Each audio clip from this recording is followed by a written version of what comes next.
চম্পা কিচেনে সবাইকে জানাই স্বাগত। আজকে আমি আলু চিপস বানাবো। আলুটা কেটে রোদে দিয়ে কিভাবে আমি চিপস বানিয়েছি সেটা দেখুন। আমি প্রথমে কয়েকটা আলু নিয়ে নিয়েছি, আলুগুলো খোসা ছাড়িয়ে নিয়েছি। খোসা ছাড়িয়ে ধুয়ে নিতে হবে, আলুটা না তো লাল হয়ে যাবে, আলুটা লাল হওয়ার সময় দিলে হবে না, ধুয়ে নিতে হবে। কিন্তু এইভাবে আমি কেটে নেবো, কাটার পরেও কিন্তু জলে দিয়ে দিতে হবে একটু বাদেই, না তো আলুটা লাল হয়ে যাবে, লাল হওয়ার সময় দিলে হবে না। আমি এইভাবে পিস করে কেটে কেটে নিচ্ছি ঘষণিতে। আর এটা বটিতে কাটলে হবে না, তাহলে রোদে দেওয়ার পরে কিন্তু কালো হয়ে যাবে। এটা ঘষণিতেই কাটতে হবে, এটা বটি ব্যবহার করবেন না, এটা ঘষণিতেই কেটে নিতে হবে। আমি এইভাবে কেটে নিচ্ছি। কেটে নেওয়ার পরে এটা আমি ভালো করে জল দিয়ে ধুয়ে নেব পরিষ্কার জলে। তারপরে পরিষ্কার জলে ভিজিয়ে রেখে ওখানে একটু নুন দিয়ে দেবো। নুন দিয়ে আমি 2 ঘন্টা জলে ভিজিয়ে রাখবো, তাহলে এগুলো কালো হবে না, আর নুনটা তো ভেতরে ঢুকবেই।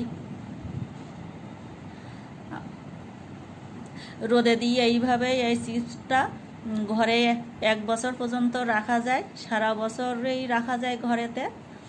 যা রোদ দিচ্ছে এখন, রোদে ভালো করেই শুকিয়ে যাবে। আমাদের এক রোদেই শুকিয়ে গেছে। আমি এটা রোদে দেব, কিন্তু নুন জলে কিন্তু 2 ঘন্টা ভিজিয়ে রেখেছিলাম। তারপরে একটা পরিষ্কার কাপড়ে আলুটা তুলে দিয়েছি। আলুটা তুলে দেওয়ার পরে কাপড়ে জলটা টেনে নিয়েছে, শুকিয়ে গেছে। তারপরে কিন্তু রোদে দিয়েছি, না তো জল থেকে তুলেই রোদে দিলে কিন্তু সেটা শুকাবে না, কারণ আলুর গায়ে জলটা থেকে যাবে। তাই জন্য ওই পরিষ্কার কাপড়ের ওপরেই জল থেকে তুলে রেখে দিতে হবে। আধা ঘন্টা 1 ঘন্টা রেখে দিলেই জলটা শুকিয়ে যাবে। ওপর দিয়ে কাপড় দিয়ে একটু চেপে চেপে দিলে, পাকার হাওয়ায় দিলে জলটা শুকিয়ে যাবে। তারপরে রোদে দিলে 1 রোদেই শুকিয়ে যাবে। আমি আবার এইভাবেই কেটে নিচ্ছি। এটা মনে রাখতে হবে, বটিতে কাটলে কিন্তু হবে না, কালো হয়ে যাবে বটিতে কাটলে। শুকানোর পরে রোদে দেওয়ার পরে সেটা কালো হয়ে যাবে। ঘষণিতেই কেটে নিতে হবে সেটা আলুগুলো। এটা ঘরে তো সারা বছরেই রাখা যায়, ইচ্ছা মতন ভাজা করে খাওয়া যায়। চিপসটা খুব ভালো, খুব সুস্বাদু হয় এটা। এই যে আমি এইভাবে কেটে নিচ্ছি। এবার আমি কিন্তু জলে দিয়ে দেবো, পরিষ্কার জলে ধুয়ে নিতে হবে 2-3 বার। আমি এইভাবে পিস করে কেটে নিচ্ছি। একবারে হালকারও দরকার হবে না, যে একেবারে আমি হালকা হালকা করব, দরকার হবে না। এটা রোদেই শুকিয়ে যাবে।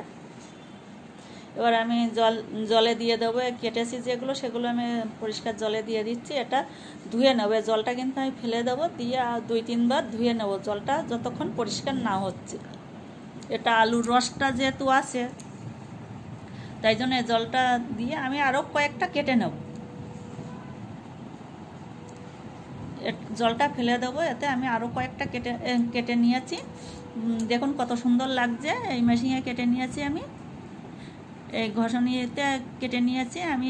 নুন জলে কিন্তু ভিজিয়ে রেখেছি। এটা নুনটা অল্প দিতে হবে, খুব বেশি নুন দরকার হবে না। 2 ঘন্টা ভিজিয়ে রেখে তারপরে আমি রোদে দিয়েছি। আমি এই যে রোদে দিয়েছি, রোদে 1 রোদেই আমার শুকিয়ে গেছে। এটা সারা বছর ঘরে রাখা যায়, কিন্তু আবারও বলছে বটিতে কাটলে কিন্তু কালো হয়ে যাবে এটা। এই যে আমার শুকিয়ে গেছে। আমি এবার পাঁপড়টা ভাজা করব। আমার 1 রোদ 2 রোদ দিলেই শুকিয়ে যাবে। যা রোদ দেয় এখন ছাদে দিয়ে দিলে। আমি পাঁপড়টা ভাজা করে নিচ্ছি, অল্প ভাজা করে উঠিয়ে নেব, না তো বেশি লাল হয়ে যাবে। আর বেশি লাল হওয়া মানে তেতো ভাবটা চলে আসে। কড়া করে ভাজা করলে হবে না, অল্প ভাজা করে নিতে হবে। বেশি কড়া করতে গেলে যে বেশি লাল করব, তাহলে কিন্তু তেতো ভাবটা চলে আসবে। আমি যেমন ভাজা করেই উঠিয়ে নিচ্ছি সঙ্গে সঙ্গে। এটা কিন্তু খুব সুস্বাদু, শুধু খাওয়া যাবে, কিংবা ডালের সাথে ভাতের সাথেও কিন্তু খাওয়া যায়, ডাল ভাতের সাথে। এটা সারা বছর রেখে ইচ্ছা মতন ভাজা করে করে কিন্তু খাওয়া যায় ডাল ভাতের সাথে। এটা খুব সুন্দর, আর বাচ্চারা তো খুবই পছন্দ করে এটা।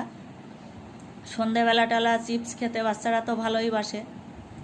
আর আলু চিপস তো আমরা কিনেই খাই। আলু চিপস এইভাবে বানালেও